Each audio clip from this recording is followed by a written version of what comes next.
இந்த செய்தியை கேட்கும் போதுதானே கர்த்தர் உன் கர்ப்பத்தை தொட்டு உன்னை திருப்தியாக்குவாராக, உன் பேரை பெருமைப்படுத்துவாராக, உன்னை வல்லமையால் நிரப்புவாராக. ஓ தேவ பிள்ளை, என் வறுமையினால் வாடி கிடக்க, எனக்கு வசதி இல்லை, எனக்கு பணம் இல்லை, என் தேவன் கடல்ல வாழ்கிறேன் என்று சொல்வாயா? கர்த்தர் இந்த மாதம் உன்னை திருப்தியாக்கி உன் பணத்தாலும் பொருளாலும் பேராலும் உன்னை சாட்சியாக தேவன் நிறுத்துவாராக. அவள் போய் எலியாவின் சொற்படி செய்தார். ஊழியக்கார் வார்த்தையை நீ விசுவாசிக்கும் போது கர்த்தர் உன்னையும் அவர் ஆசீர்வதித்து திருப்தியாக்குவாராக. அப்படியே கர்த்தர் உங்களை ஆசீர்வதித்து பெருக செய்வாராக.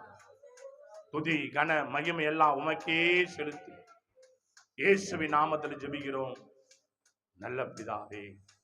ஆமேன், ஆமேன், ஆமேன்.